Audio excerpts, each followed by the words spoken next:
नमस्कार मित्रांनो, ठरलं तर मग या मालिकेच्या आजच्या भागात आता मधुभाऊ कोमामध्ये गेल्याचे समजतात सायली आता मोठ्या अग्निपरीक्षेला सामोरे जाणार आहे आणि मधुभाऊ हे कधीही शुद्धीवर येऊ शकणार नाहीत। ऐकल्यावर सायलीला आता मोठा धक्का बसलेला आहे आणि त्यामुळे सायलीही आता देवीच्या दारात जाऊन स्वतः देवीच्या समोर जो पेटता दिवा आहे त्या दिव्यावर ती हात ठेवून आता फार मोठं दिव्य पार करणार आहे। काही झालं तरी माझ्या मधुभाऊंना लवकरात लवकर बरे कर असं म्हटल्यानंतर सायलीच्या प्रयत्नांना आणि सायलीच्या प्रार्थनेला यश मिळत मोठ्या ऑपरेशन नंतर मधुभाऊ कोमातून बाहेर येणार आहेत आणि नागराज पर्यंत ही बातमी गेल्यानंतर आता घाबरलेला नागराज वर्ड बॉयच्या वेशात जाऊन मधुभाऊंना अंधार रात्री मारण्याचा प्रयत्न करत असतानाच सायली व अर्जुन रंगे हात त्याला कसे पकडतात आणि सगळ्या सत्याचा आता कसा उलगडा होतो की महिप्त आणि नागराज हे एकत्रच आहेत हे सगळे आपल्याला या ट्विस्टमध्ये पाहायला मिळणार आहे। त्यामुळे व्हिडिओ अगदी शेवटपर्यंत नक्कीच बघा। तर मित्रांनो, आतापर्यंत आपण मालिकेत पाहिलं की सायली आणि अर्जुन हे दोघजणही खूप डिस्टर्ब आहेत। खरंतर मधुभाऊमुळे हा अनपेक्षितपणे हल्ला झाल्यामुळे त्यांना खूप मोठं टेन्शन आलंय।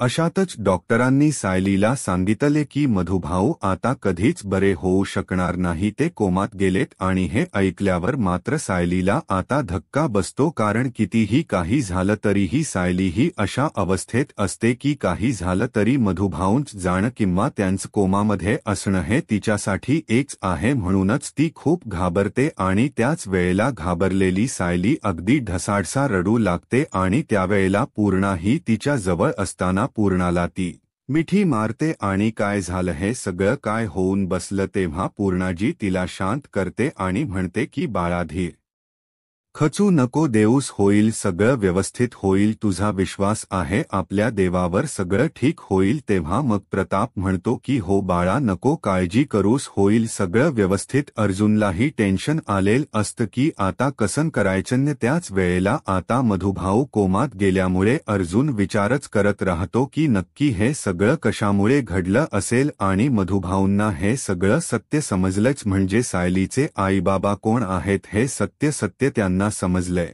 आणि त्याचमुळे आता या सगळ्या गोष्टींचा उलगडा सायली जवळ करणं योग्य नाही हे त्याला समजत असतं। कारण जर आपण सायलीला हे सगळं सत्य सांगितलं तर ती अगोदरच खूप डिस्टर्ब आणि त्रासात आहे आणि जर पुन्हा ते आपण तिला आणखी हे सत्य सांगितलं तर तिला यांचा खूपच त्रास होईल। त्यामुळे अर्जुनने जाणीवपूर्वक सायलीपासून ते सत्य आता लपवून ठेवलेलं असतं की मधुभाऊंना तुझ्या सत्याबद्दल माहिती आहे।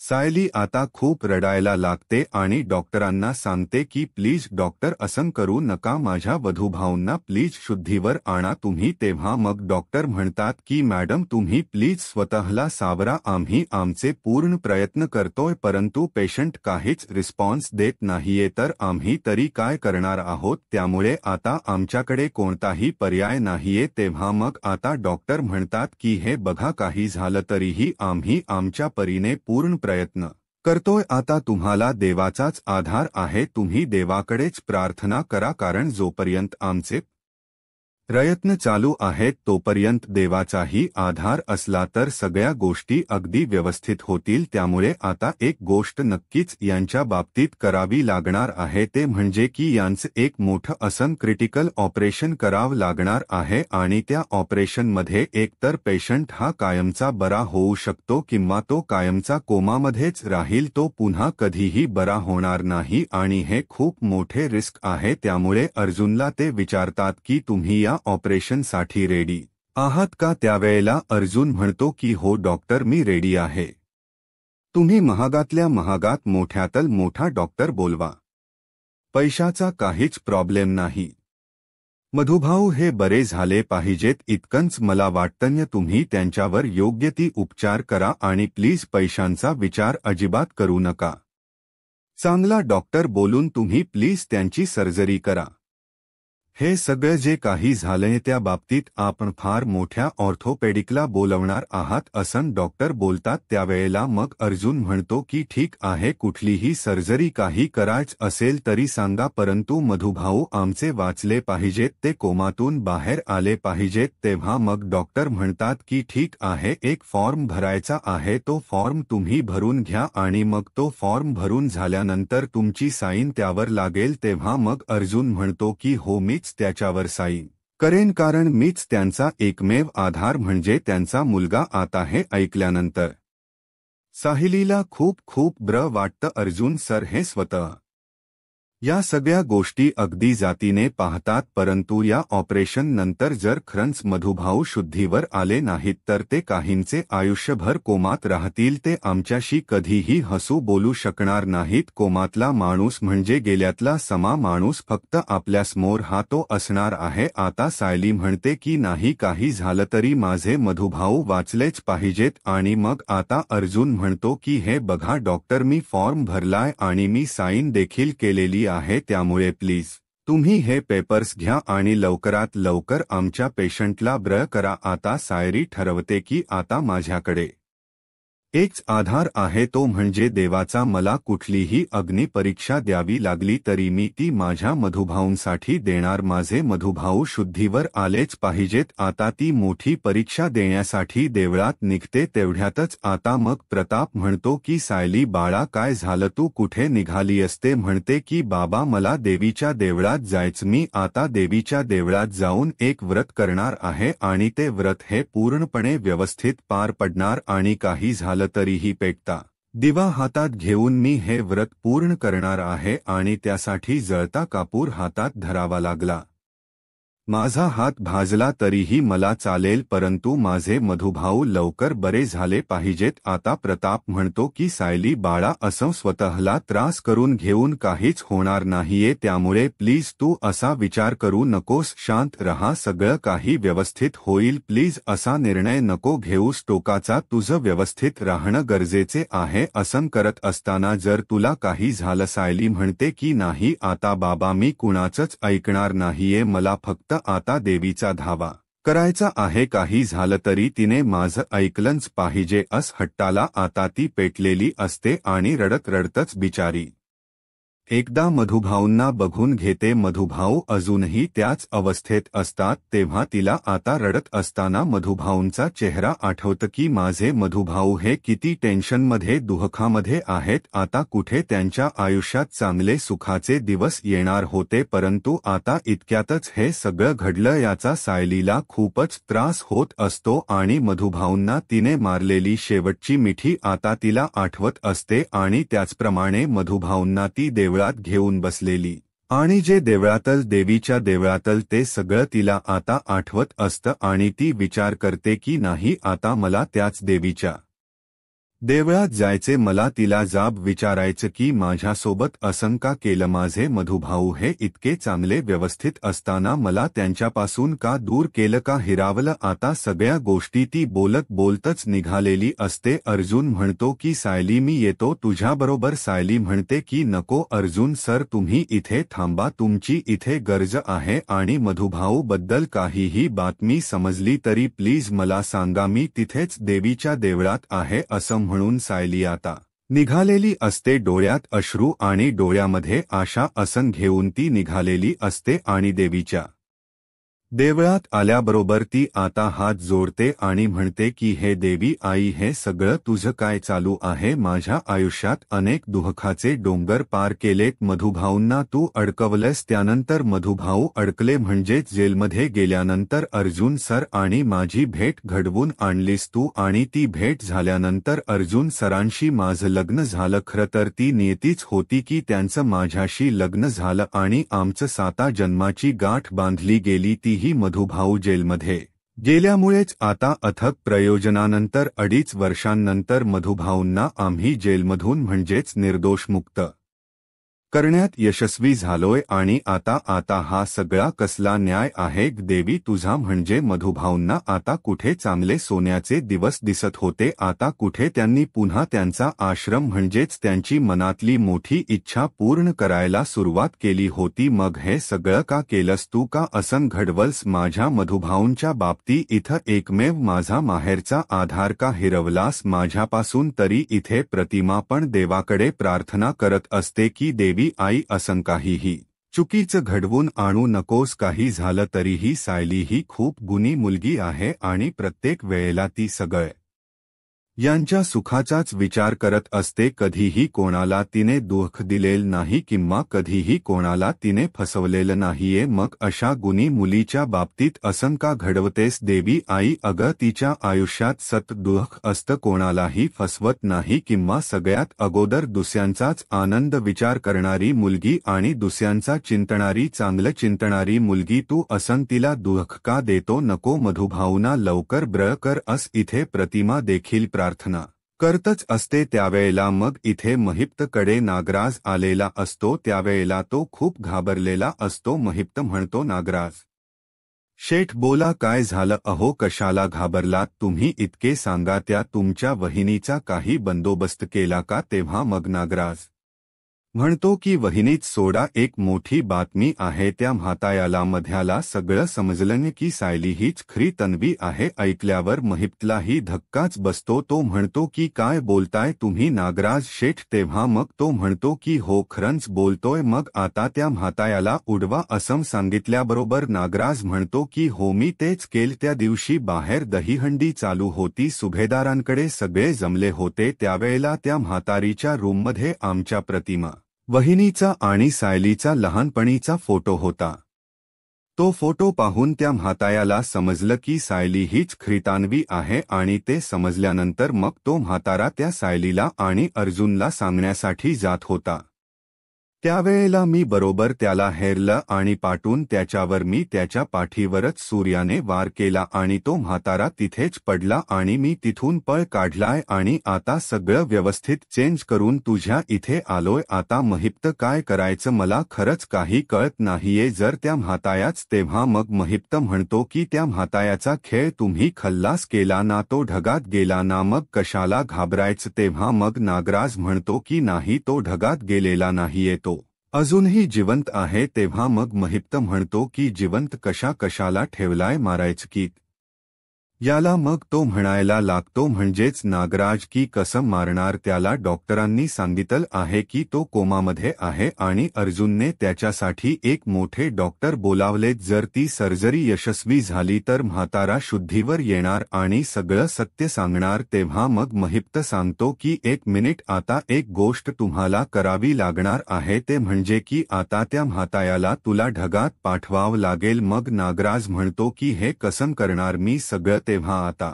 कुठला दुसरा माणूस याचं काम करू शकणार नाही म्हणून तुम्हाला लक्ष द्यावं लागेल आणि या गोष्टी व्यवस्थित घडवून आणाव्या लागतील म्हणून आता नागराज आणि महिप्त यांच ठरतं की काही करून नागराज म्हणजेच म्हातायाला मारायचंच आहे तर इथे आता घरी पूर्णाजी आणि कल्पना सगळे टेन्शनमध्ये असतात पूर्णाजीलाही समजलेलं असतं की मधुकर पाटील हे कोमात गेलेत आणि त्यामुळे त्यांनाही टेन्शनच येत असतं की हे सगळं काय घडतंय आपल्या सायलीच्या बाबतीत म्हणजे इतकं सगळं ती भोगते आणि तरीही तिच्या वाट्याला इतकं दुःख का येते असं ती म्हणत असते आणि कल्पनालाही वाईट वाटत असतं ती म्हणते की असं कसं झालं म्हणजे हा हल्लात यांच्यावर झालाच कसा कोणी आपल्या घरात त्यांच्यावर हल्ला केला असेल असं सगळं त्यांच्यामध्ये डिस्कशन होत असतं तेव्हा मग मधुभाऊ नेमकं काय करणार होते आणि का असं झालं त्यांचा दुश्मन कोण होता कल्पना म्हणते की मला तरी वाटत की हे सगळं त्याच्या तो महिप्त आहे त्याच्या गुंडांनी तर केलं नसेल कारण त्याची मुलगी जेलमध्ये आहे याचाच स्वच्छपा काढण्यासाठी त्याने केलं तर नसेल ना असं दोघींच बोलणं होत असतं परंतु आता इथे हे सगळं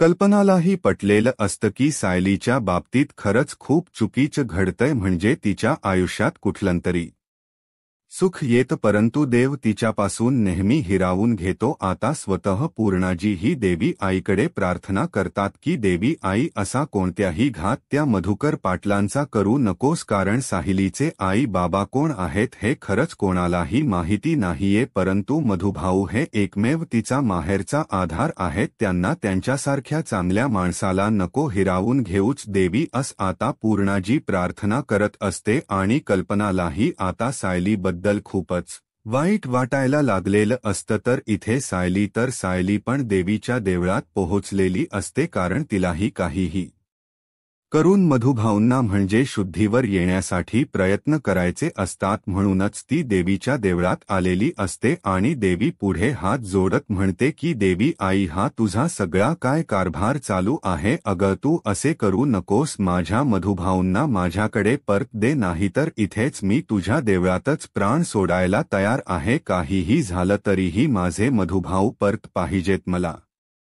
माझे आईवडील कोण हे मला माहीत नाही, परंतु माझे मधुभाऊ हे माझ्यासाठी सर्वस्व आहेत. माझे आईवडील माझं माहेर आहेत. जर त्यांना काही झालं तर मी हे सहन करू शकणार नाही आणि तुझ्याच दारात मी माझे प्राण देईन. त्यामुळे जर तू तुझ्या शब्दाला जागणारी असशील आणि जर तुझ्या खरंच भक्ताच्या पाठीशी खंबीरपणे उभी असशील तर मात्र तुला हे सगळं करावंच लागणार आहे. माझ्या मधुभाऊंना तुला शुद्धीवर आणावंच लागणार आहे. त्याच्यासाठी मी काही करायला तयार आहे. तर इथे आता मधुभाऊंच मोठं ऑपरेशन होत असतं. सायली ही अग्निपरीक्षा द्यायला तयार असते. ती हातावर कापूर ठेवून देवाकडे म्हणजेच देवी आईकडे तिची हाताने प्रार्थना करत असते.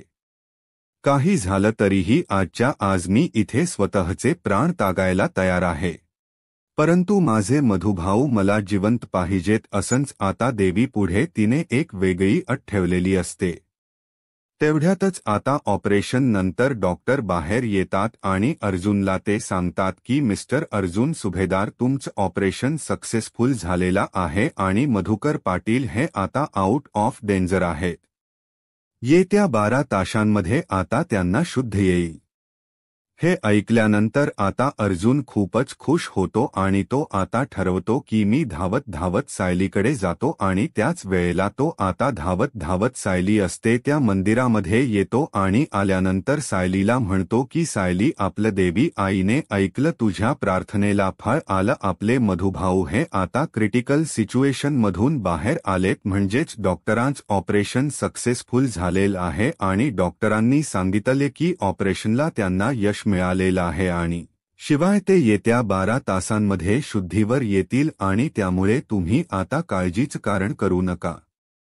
आता हे सगळं ऐकल्यानंतर सायली खूपच खुश होते. तिला जराशी चक्कर येते, परंतु अर्जुन तिला आता पाणी प्यायला देतो आणि जरा चेहऱ्यावर पाणी शिंपडतो, त्यामुळे तिला जरा बरं वाटतं. तेव्हा आता सायली खूप खुश होते. ती म्हणते की देवी आई खरंच मी तुला आज वेठीस धरले, परंतु प्लीज मला समजून घे, माझ्या मधुभाऊंना शुद्ध आली, खरंच खूप चांगलं झालं. आता काही झालं तरीही मधुभाऊंवर कोणत्याही प्रकारचं संकट येऊ देऊ नकोस देवी आई. आणि ती पुन्हा एकदा आपल्या देवी आईला नमन करते, प्रार्थना करते आणि मग अर्जुन आणि सायली तिथून निघतात. आता नागराज हा हॉस्पिटलमध्येच दबा धरून बसलेला असतो, कारण त्याला माहीत असतं की जर म्हातायाची एकही चांगली न्यूज आली तर माझी वाट लागेल. त्यामुळे नागराज हा पूर्णपणे तिथेच लक्ष देऊन असतो. डॉक्टरांचं बोलणं त्याने ऐकलेलं असतं की येत्या 12 तासांमध्ये मधुभाऊंना शुद्ध येणार. नागराज म्हणतो की येत्या 12 तासांमध्ये शुद्ध येणार. आता सायली पण येऊन डॉक्टरांना लगेच भेटते, कारण की तिलाही मधुभाऊंच म्हणजे जे काही आहे ते डॉक्टरांना येऊन विचारायचं असतं. तर डॉक्टर तिला सांगतात की हो काळजीच तसं कारण नाही आता, म्हणजे जे ऑपरेशन होत ते डॉक्टरांनी अगदी सक्सेसफुल केले. आपण एक मोठे डॉक्टर बोलावले होते, त्यामुळे त्यांच्याकडून हे ऑपरेशन सक्सेसफुल झालेलं आहे आणि त्यासाठीच आता आपण प्रार्थना केली ती यशस्वी झाले असंच समजायला हवं आणि डॉक्टरांचेही प्रयत्न यशस्वी झालेत. त्यामुळे आता तुम्हाला काही घाबरण्याची गरज नाहीये. त्यांना आपण 12 तास अंडर ऑब्झर्वेशन खाली ठेवल्याशिवाय त्यानंतर त्यांना शुद्ध येईलच आणि त्यामुळे आता पुढे घाबरण्याची गरज नाही. त्यांची सर्जरी अगदी व्यवस्थितपणे पार पडली.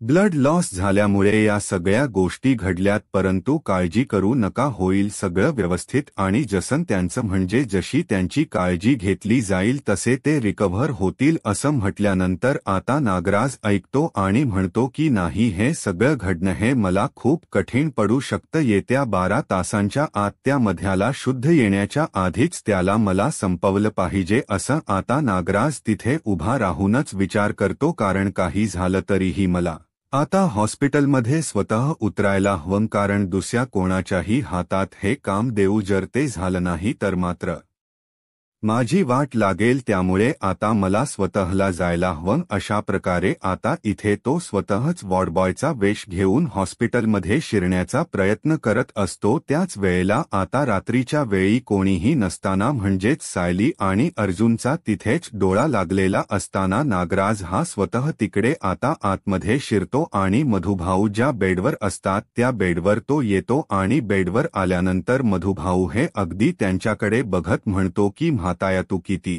चिवट आहेस रे, एकदा तुला मारलं परंतु तुला पुन्हा पुन्हा हे सगळं झालं. आणि हे सगळं आता तो आतमध्ये शिरलेला असतानाच, म्हणजे नागराज आतमध्ये शिरलेला असतानाच सायलीही तिला डोळा लागल्यावर एक स्वप्न पडलेलं असतं आणि त्या स्वप्नामध्येच आता तिला असं वाटत असतं की मधुभाऊ माझ्यापासून दूर जातायत का? साऊबाळा मला वाचव, साऊबाळा मला असं कुठेही जायचं नाहीये असं हात जोडून मधुभाऊ विनवणी करत असताना तिला चेहरा त्यांचा समोर दिसत असतो. त्याच वेळेला आता नागराज हा तिथे म्हणजेच रूममध्ये असताना सायली धावत येते आणि म्हणते की अर्जुन सर, मधुभाऊ. आणि मग दोघजणी आता धावत आतमध्ये जाऊन बघतात तर तिकडे नागराज आतमध्येच असतो आणि नागराजला पाहिल्यानंतर कोण आहे रे असं जोरात अर्जुन सायली ओरडतात. तेव्हा नागराज तिथल्या तिथून पळ काढतो आणि मग तिथून पळ काढत असताना अर्जुन त्याचा पाठलाग करण्याचा प्रयत्न करतो, परंतु अर्जुनला निरस दिसत नाही. परंतु लांबूनच अर्जुनला त्याचे लांबसे केस आणि त्याचप्रमाणे त्याचा घारा म्हणजे तिचे घारी डोळे दिसलेले असतात. त्याचप्रमाणे हातात ब्रेसलेट असतं. हे सगळं दिसतं. सायली आता धावत बघते, परंतु नागराज तिथून पळून गेलेला असतो आणि सायली म्हणते की अर्जुन सर, मधुभाऊ. तेव्हा मग पटकन ती सिस्टरला बोलवते आणि त्याच वेळेला मग मधुभाऊ बाजूलाच असतात. तेव्हा मग मधुभाऊंना बघतच सिस्टर म्हणते की ठीक आहेत, ते काही झालेलं नाहीये त्यांना. तेवढ्यातच आता सायली म्हणते की कोणीतरी त्यांच्या रूममध्ये शिरल होतो, वॉट बॉय काहीतरी करत होते, परंतु ते घाबरून पळाले. तेव्हा मग आता ती सिस्टर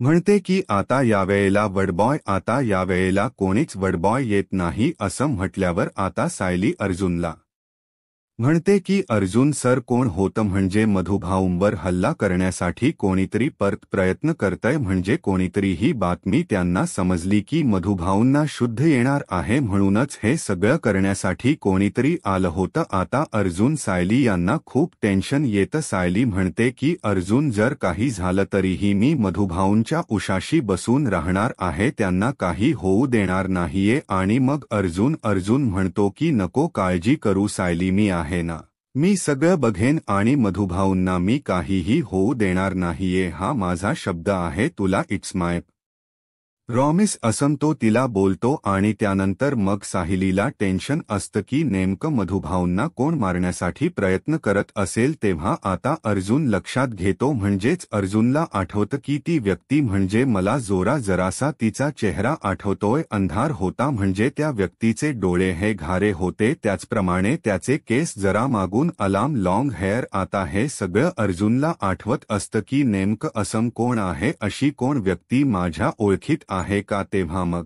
आता इथे हे सगळं घडत असताना नागराज तर पळून गेलेला असतोच, परंतु सायली आणि अर्जुन यांना अजूनही कळत नसते की ते कोण असेल आणि त्या व्यक्तीच्या हातात ब्रेसलेट देखील होतं असं सायली पटकन बोलून दाखवते. मग आता हे सगळं होत असताना नेमकं कोणी मारलं असेल हा प्रश्न अर्जुन आणि सायलीला पडत असतो, म्हणजे कोणी प्रयत्न केलाय. तेव्हा आता हळूहळू अर्जुन आणि सायली त्या टेन्शनमधून बाहेर येऊ लागतात आणि अर्जुनच्या लक्षात येत की घारे डोळे आणि या सगळ्या गोष्टी म्हणजे आपल्या ओळखीमध्ये एक व्यक्ती आहे, ते म्हणजे नागराज, म्हणजेच रविराज म्हणजे सिनियरचा भाऊ. आता हे ऐकल्यानंतर सायली म्हणते की अर्जुन सर हे सगळं ते कशासाठी करतील मला काही समजत नाहीये. म्हणजे खरंच हे सगळं नागराज काका करत असतील का? आता अर्जुन या सगळ्या गोष्टीचा तपास घेण्याचा ठरवतो आणि मग अर्जुनने आता नागराजच सगळं पितळ जर रविराज समोर उघड केल्यानंतर नागराजनेच मधुभाऊंना मारण्याचा प्रयत्न का केला हे सगळं सत्य जेव्हा समोर येईल तेव्हा नेमके नागराजचे रविराज काय हाल करणार आणि सगळं सत्य जेव्हा सुमनकडून देखील घरी समजेल की त्याच्या कुर्त्यावर रक्ताचे डाग होते किंवा बाकी काही गोष्टी याचे पुरावेनंतर पुढे काय होणार आहे हे पाहायला आत्ताच माझा महाराष्ट्र या यूट्यूब चॅनलला सबस्क्राईब करा. धन्यवाद.